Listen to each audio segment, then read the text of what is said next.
27 जुलाई 2014 वक्त करीब सुबह का था। ज्योति अपने बेडरूम में बैठी थी। उसी वक्त उसका पति पीयूष है वो बाहर से घर आता है और ज्योति को कहता है कि आज मौसम बहुत अच्छा है तो क्यों ना हम जरा आउटिंग के लिए चले। ज्योति बड़ा खुश हो जाती है कि उसके पति हैं वो उसके आज बाहर घुमाने के लिए लेके जा रहे हैं। तो ज्योति भी हाँ कर लेती है और उठ के तैयार होना शुरू हो जाती है। थोड़ी देर बाद ज्योति सज सवर के तैयार हो जाती है और अपने पति पीयूष के साथ बाहर घूमने के लिए निकल जाती है। अब वक्त हो चला था सुबह का तकरीबन 11 बजे। पति पत्नी दोनों अपनी होंडा अकॉर्ड कार से सुबह तकरीबन 11 बजे घर से बाहर घूमने के लिए निकलते हैं। कानपुर शहर के सबसे प्रतिष्ठित रेस्टोरेंट कार्निवल, उसके अंदर इन्होंने पहले से सीट बुक करवा रखी थी। अब पति पत्नी दोनों उस कार्निवल रेस्टोरेंट में जाते हैं और जाकर के हैं जो भोजन करते हैं। बाकायदा वो वेटर को अपना पसंदीदा भोजन ऑर्डर करते हैं। दोनों पति पत्नी वहाँ तकरीबन 1 से 1.5 घंटा ठहरते हैं, खाना खाते हैं और उसके बाद वो पति पत्नी वहाँ से निकलते हैं और तय करते हैं कि क्यों ना इस खुशनुमा मौसम का थोड़ा और आनंद लिया जाए, थोड़ी लॉन्ग ड्राइव कर ली जाए। तो मियाँ बीवी दोनों उस होंडा अकॉर्ड कार में लॉन्ग ड्राइव के लिए निकल रहे थे। अब देखते ही देखते इनकी जो कार है वो कानपुर शहर के भीड़ भाड़ वाले इलाकों से धीरे धीरे सुनसान सड़क की तरफ आगे बढ़ रही थी।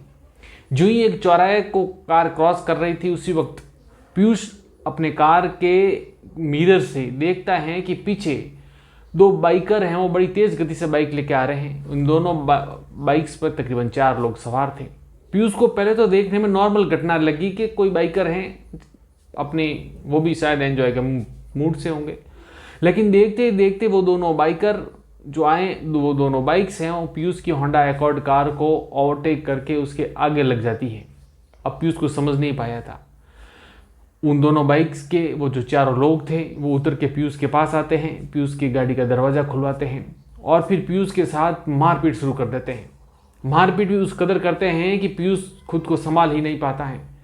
अब उसकी पत्नी ज्योति जो कि पास के सीट में गाड़ी के अंदर बैठी हुई थी वो समझ नहीं पा रही थी कि अचानक ही उसके पति के साथ क्या हो रहा है। वो कुछ संभलती उससे पहले उन 4 में से 2 बदमाश उस कार में सवार हो जाते हैं और ज्योति सहित उस कार को लेकर फरार हो जाते हैं।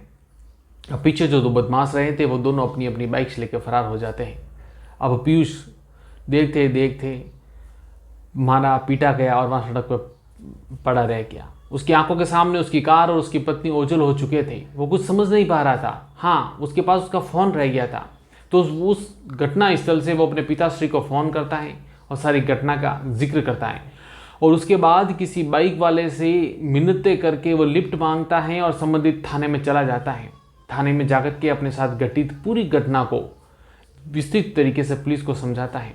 अब पुलिस हो सकता है इस घटना को नॉर्मल ले भी लेती, लेकिन जी पुलिस को पता चला कि ये जो घटना है वो आम आदमी के साथ घटित नहीं हुई है। ये कानपुर शहर के सबसे बड़े अरबपति बिजनेस टाइकून ओम प्रकाश दासानी, जिनका बिस्किट का बहुत बड़ा बिजनेस, ओम प्रकाश दासानी का ये बेटा पीयूष दासानी उम्र तकरीबन 30 साल के आसपास और इसकी पत्नी यानी ओम प्रकाश दासानी की बहू ज्योति का किडनैप हो गया है।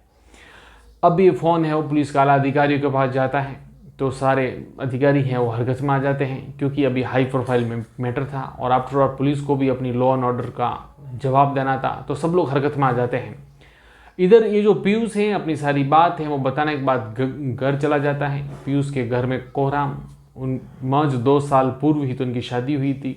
अभी नई तो ज्योति ससुराल आई थी, 2 साल ही तो बीते थे।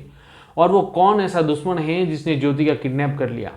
अब वो कहाँ है, किस हाल में है, किसी को नहीं मालूम। घर वालों का रो रो कर बुरा हाल। इधर जो ज्योति का पियर जो जबलपुर में था वहाँ पे भी है जो फ़ोन कर दिया गया। हाँ, जितने अरबपति और बिजनेस टाइकून ज्योति के ससुराल वाले थे उतने बड़े अरबपति और बिजनेस टाइकून हैं वो ज्योति के पियर वाले भी थे। तो पुलिस के ऊपर लिहाजा डबल साइड से प्रेशर पड़ना शुरू हो गया कि 2 बड़े बड़े बिजनेस टाइकून, एक की बेटी एक की बहू और किडनैप हो चली हैं।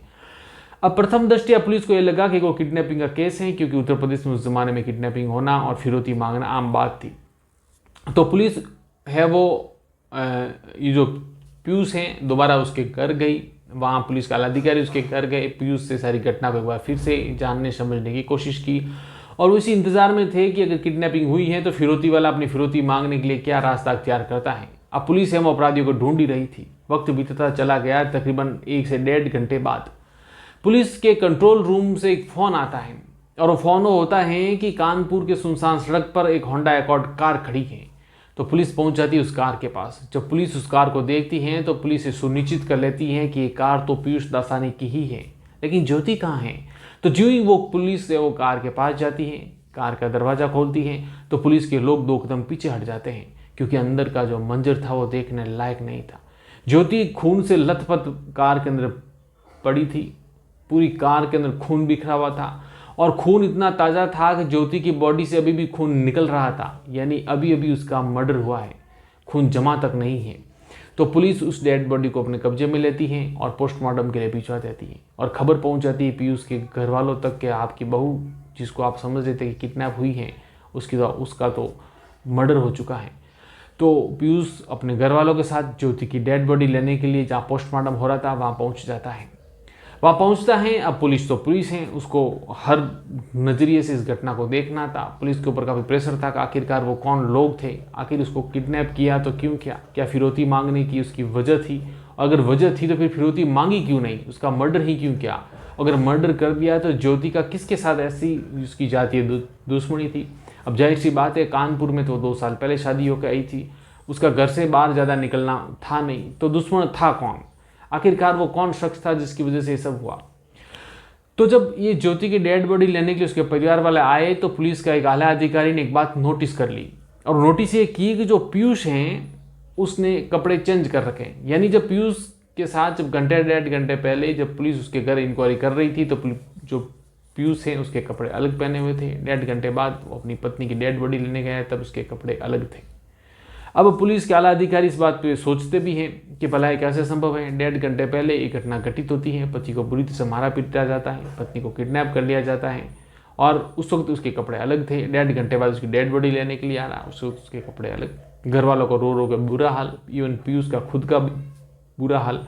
अगर किसी की पत्नी के साथ ऐसी हादसा हो जाए तो वो बेसुध हो, और बेसुधी में भला किसे याद रहे कि मुझे कपड़े भी चेंज करने हैं। बट खैर पुलिस अधिकारी यूं तो पीयूष को हाथ लगा नहीं सकते थे, बड़ा हाई प्रोफाइल मैटर था और मर्ज कपड़े चेंज करना कोई ये जरिया भी नहीं होता कि आप किसी को गिरफ्तार कर लो या किसी को अपराधी साबित कर दो। डेड बॉडी घर वालों को सुपुर्द कर ली गई और है जो अंतिम क्रिया उसकी हो गई।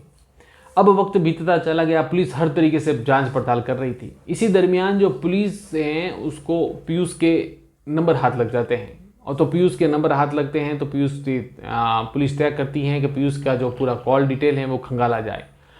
जब पीयूष का पूरा कॉल डिटेल खंगाला गया तो पुलिस ने एक चीज़ नोट की, और वो चीज़ ये थी कि पीयूष है वो लगातार किसी एक नंबर पर बातचीत करता है, और बातचीत घंटों घंटों करता है, और दिन में नहीं, वो रात में उससे ज़्यादा बातचीत करता है। इवन चैट भी है उसकी रात में होती है और ज़्यादा लंबी लंबी चैट होती है।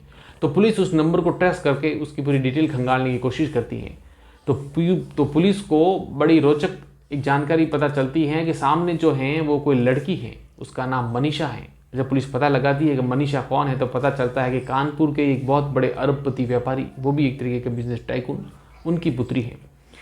अब पुलिस के सामने कैसी दुविधा, तीन बड़े अरबपति घराने, एक तो मनीषा जिनके साथ पीयूष रात भर बात करता है, एक पीयूष स्वयं जिसकी पत्नी का मर्डर हो गया, अपराधी कौन है पता नहीं चला है, और एक और है तीसरा बड़ा घराना मनीषा के घर वाले, उसके पियर वाले, वो भी बहुत बड़े बिजनेस टाइकून। हालांकि वो जबलपुर से बिलोंग करते थे लेकिन प्रेशर तो पुलिस पर यथावत था।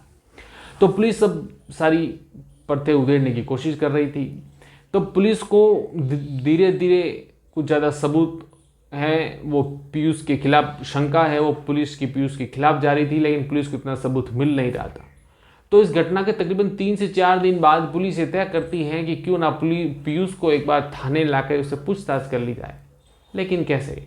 तो पुलिस है वो एक युक्ति करती है कि पीयूष को फ़ोन करती है और कहती है कि जिस दिन जो घटना हुई थी इस मौका वारदात पर आप मौजूद थे, फर्स्ट FIR भी आप ही ने दर्ज करवाई है, तो पुलिस को इन्वेस्टिगेशंस करनी है, तो आप जरा एक बार थाने आ जाइए।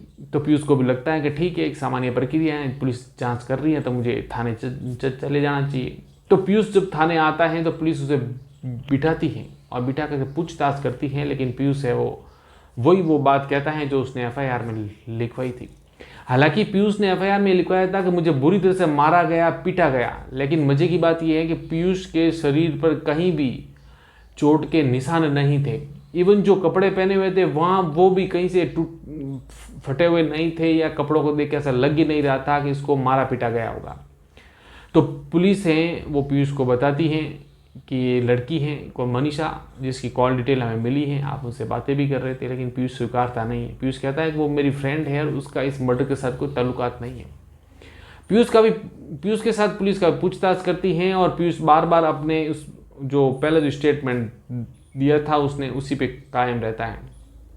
इसी दरमियान पुलिस है एक और तरकीब करती है।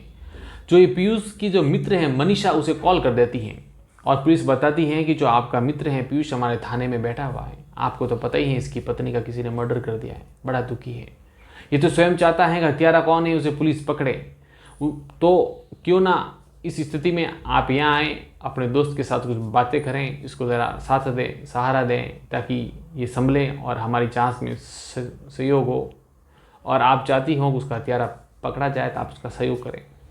तो मनीषा अब चूँकि पीयूष की फ्रेंड थी, लंबी लंबी चैट होती थी, बातें होती थी, तो मनीषा को लगा कि पीयूष है वो थाने में बैठा, बड़ा दुखी होगा, मैं ज़रा 2 घड़ी उसके पास जाऊँ, बैठूँ, बातें करूँ। तो मनीषा है वो थाने आ जाती है। तो जो मनीषा थाने आ जाती हैं, पुलिस पहले से प्लानिंग के तहत उसको मनीषा को अलग रूम में बिठाती हैं और उसके साथ इंटेरोगेट करना शुरू कर देती है। अब मनीषा के साथ पूरी पूछताछ होती है, तो मनीषा है वो वही वाली बात सारी घटना से अपने आप अनभिज्ञ बताती हैं, वो स्वीकारती भी नहीं है। फिर दोनों को पुलिस है वो एक साथ एक ही रूम में बिठा करके दोबारा पूछताछ करती हैं। तो दोनों शुरू में तब अनभिज्ञ होते हैं, लेकिन काफ़ी दबाव के बाद ये जो पीयूष है ना, ये टूट जाता है और ये बताता है कि मुझे तो उससे शादी करनी ही नहीं थी, न मैं उससे प्रेम करता था, न मैं उसे कभी पत्नी माना हूँ। मेरे को तो जो प्यार है वो मनीषा से है, मैं तो उसी से विवाह करना चाह रहा था। वो तो ज़बरदस्ती मेरे घर वालों ने ज्योति के साथ मेरी शादी करवा दी। मैंने मना करने की हिम्मत इसलिए नहीं की क्योंकि मुझे पता था कि यदि मैंने घर वालों के खिलाफ जाके कुछ किया तो ये मुझे अपनी दौलत से बेदखल कर लेंगे। ज्योति के साथ मैंने विवाह जरूर किया है, लेकिन कभी उसे एज ए पत्नी के तौर पर अपनाया नहीं है, कभी उसे पत्नी का दर्जा दिया नहीं है। दुनिया की नज़र में भले ही हम पति पत्नी थे, लेकिन हकीकत में तो हम पति पत्नी थे ही नहीं। मनीषा ही मेरी प्रेमिका है और मैं इसी के साथ शादी करना चाहता हूँ। अब दरअसल हुआ ऐसा कि शादी हो गई थी। शादी के बाद भी पीयूष और मनीषा आपस में एक दूसरे से संपर्क में थे। पीयूष है वो मनीषा के साथ अपना सच्चा प्रेम मानता था। तो इन दोनों ने ऐसी युक्ति लगाई कि किसी न किसी तरीके से ऐसा किया जाए कि ज्योति को रास्ते से हटा लिया जाए ताकि हम दोनों का विवाह हो जाए। लेकिन खैर पुलिस है वो कालांतर में इन दोनों को गिरफ्तार भी कर लेती है। इधर जो पुलिस होती है उसको ज्योति की एक डायरी मिल जाती है। ये डायरी बड़ी दर्दनाक, बड़ी इमोशनल करने वाली, बड़ी रुला देने वाली ये डायरी थी। अब दरअसल ज्योति जो थी वो अपनी डे टू डे लाइफ की रोज़ जो है वो डायरी लिखा करती थी। उसमें बाकायदा डायरी में अपने सारा दर्द पहले से बयां कर रखा था। उसने बताया कि शादी के बाद पीयूष ने कभी मुझे पत्नी माना ही नहीं, वो मुझे तो पत्नी की तरह रखता ही नहीं है। वो अक्सर है वो बाहर रहता है, उसका संपर्क किसी और लड़की के साथ है। अब ज्योति को इतना तो शक हो गया था कि वो किसी लड़की के संपर्क में है, लेकिन इसे ये मनीषा का नाम पता नहीं था। वो अपनी डायरी में लिखती भी हैं कि पीयूष अक्सर रात को 12 बजे के आसपास घर से निकल जाता था, सुबह 4 से 5 बजे के आसपास है वो वापस घर लौटता था, पूरी रात बाहर रहता था। ऐसा नहीं है कि इस बात का जिक्र मैंने मेरे सास ससुर से नहीं किया, मैंने उनसे भी इस बात का जिक्र किया था, लेकिन वो इस मुद्दे पर चुप रही, शांत रही। पीयूष अक्सर मेरे को मानसिक रूप से प्रताड़ित कर रहा है, मुझे काफ़ी दुखी करता है, लेकिन मैं चुप हूँ। अब हो सकता है वो भारतीय बेटी, समाज का डर हर वर्ग की महिलाओं को अक्सर रहता ही है, तो उसने भी मुंह बंद रखा होगा घर की इज्जत, माँ बाप की इज्जत को लेकर के, तो वो कुछ बोली नहीं। और जिस दिन ये पीयूष हैं वो ज्योति के सामने खाना खाने के लिए और लॉन्ग ड्राइव की प्लानिंग कर रहा था, उस दिन शायद ज्योति को लगा होगा कि पीयूष अब सुधर गया है या मुझे शायद अपना लेगा या मुझे प्रेम देगा। तो ज्योति भी कितनी भली भाली थी कि पीयूष के कहने पर तैयार होकर के चली गई। उसने एक क्षण के लिए भी ये नहीं सोचा कि जो व्यक्ति 2 साल से मुझे पत्नी का दर्जा नहीं दे रहा है, भला अचानक वो मेरे को आके कहता है कि चलो ना, आज मौसम बहुत अच्छा है, कहीं बाहर खा के आते हैं, कहीं बाहर घूम के आते हैं। और वो ज्योति तैयार हो जाती हैं अपने पति के लिए, अपने पति के प्रेम के लिए। उसे तो पता ही नहीं था कि उसके पति के विषैले दिमाग में क्या साजिश चल रही है और वो उसके साथ आगे जाके क्या घटना को अंजाम देने वाला है। बट खैर, इन सबको पकड़ा, पुलिस को पास वो ज्योति की डायरी मिल गई। जो पीयूष हैं वो बता रहा था कि मेरे साथ मारपीट की गई, उसके शरीर पे कोई चोट के निशान नहीं थे। और सबसे बड़ी बात, जब पीयूष को ज़्यादा स्ट्रिक्टली पूछा गया तो उसने बताया कि मैंने ही सोचा था कि मैं ज्योति को अपनी राह से अलग कर दूं ताकि मैं मनीषा से शादी कर सकूं। इसलिए उसने साजिश में अपने ड्राइवर और अपने नौकर को शामिल किया। उसने उनको पैसों का प्रलोभन दिया और ये भी कहा कि तुम एक ऐसा शार्प शूटर ढूंढ के लाओ जो ज्योति को रास्ते से हटा सके। और तय प्लानिंग के तहत वो है जो ज्योति को खाना खिलाने के बहाने कार्निवल रेस्टोरेंट लेके गया और फिर ये सारी घटनाक्रम हुई। एक बात और है कि पुलिस ने उस कार्निवल रेस्टोरेंट के सीसीटीवी फुटेज को खंगाला तब पुलिस को और ज़्यादा शंका हो गई कि हत्यारा हो न हो ये पीयूष ही है। अब दरअसल उस वीडियो फुटेज में पुलिस को ऐसा दिखा कि पति पत्नी दोनों उस रेस्टोरेंट में एंटर होते हैं। एंटर होने के बाद तकरीबन 1 से 1.5 घंटा उस रेस्टोरेंट में वहाँ पर वो स्पेंड करते हैं। लेकिन 1.5 घंटा पूरे समय जब वो उस रेस्टोरेंट में रहे तो पति पत्नी के दरमियान कोई बातचीत हुई ही नहीं।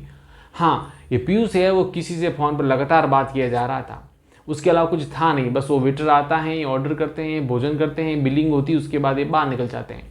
तो पुलिस को लगा भी कि ये कैसी ईट आउटिंग है, पति पत्नी दोनों बाहर आए हैं, कुछ बात करते, कुछ खिलखिलाते, लेकिन इनके बीच में तो कुछ हो ही नहीं रहा है। तो एक और ये शंका थी। दूसरी, जब पुलिस ने तफ्तीश की तो एक साजिश ये सामने आ गई कि दरअसल उस दिन है वो पीयूष को कोई मारपीट नहीं की गई थी, कोई है वो बाइकर ने से उसके बाहर नहीं निकाला। बाकायदा उस घटना में पीयूष स्वयं है वो शामिल था। और पीयूष ने जो घटना बताई वो कोई सुनसान सड़क ऐसी थी नहीं कि वहाँ कोई व्हीकल आता ही नहीं हो। वो बिल्कुल चालू सड़क थी, लोग आ जा रहे थे, लेकिन बावजूद उसके उस घटना का कोई चश्मदीद रहा ही नहीं। पुलिस को लगा कि कैसे संभव है कि दिन में जहाँ इतने लोग आ जा रहे हों, गाड़ियाँ व्हीकल आ जा रहे हों, वहाँ आपकी गाड़ी रुकवा दी, आपको बुरी तरह से आपके साथ आपको मारा गया, पीटा गया, फिर आपकी पत्नी को किडनैप कर गया और एक भी चश्मदीद गवाह उस दरमियान है ही नहीं। अब दरअसल पुलिस ने पड़ताल की तो ये पता चला कि इस हत्याकांड में पीयूष स्वयं शामिल था। पीयूष की आंखों के सामने ही ज्योति को बेरहमी से बुरी तरह से मारा गया, पीटा गया। 17 बार ज्योति के शरीर पे है जो धारदार हथियार से वार किया गया। ये बाकायदा पोस्टमार्टम की रिपोर्ट में इस बात का जिक्र भी आया। और ज्योति जब मर गई और पीयूष जब सुनिश्चित हो गया हाँ ये रास्ते से हट चुकी है, तब वो वहाँ से सबूतों को मिटाने की उन लोगों ने पूरी कोशिश की। उसके बाद गाड़ी को साइड में धकेला, फिर बाकायदा जो उसके जो साथी जो बाइक पर आए थे वो अपनी अपनी बाइक से वहाँ से निकल जाते हैं। और पीयूष जो था वो तय प्लानिंग के तहत फिर वो डोंग करता है, रोना और चीखना चिल्लाना, और फिर किसी बाइकर से है वो हेल्प लेना, फिर थाने पहुँचना और बाकी की सारी घटनाक्रम थी। अब कानून अपना काम करेगी, अपराधी हैं वो सारे सलाखों के पीछे हैं। हाँ, ये मनीषा है, इसको जमानत जरूर मिल गई है।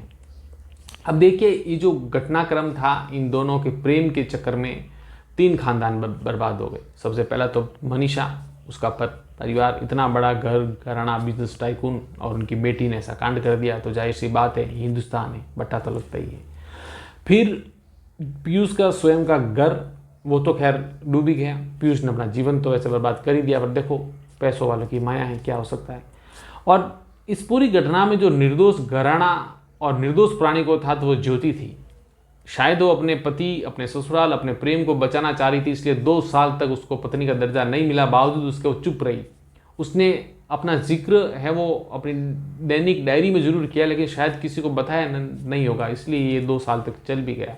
और 2 साल के बाद जिस दिन वो आउटिंग के लिए जा रही थी, तब भी उसे मन में रहा होगा कि मेरे पति हैं वो, शायद मेरे प्रति उनका रुझान थोड़ा बदल गया है, तो शायद इसी पॉजिटिव थॉट के हिसाब से वो साथ गई होगी।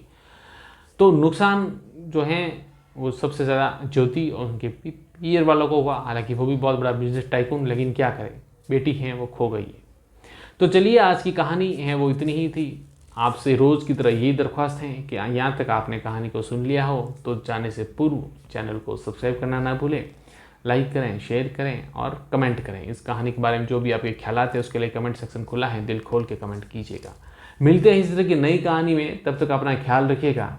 शुक्रिया।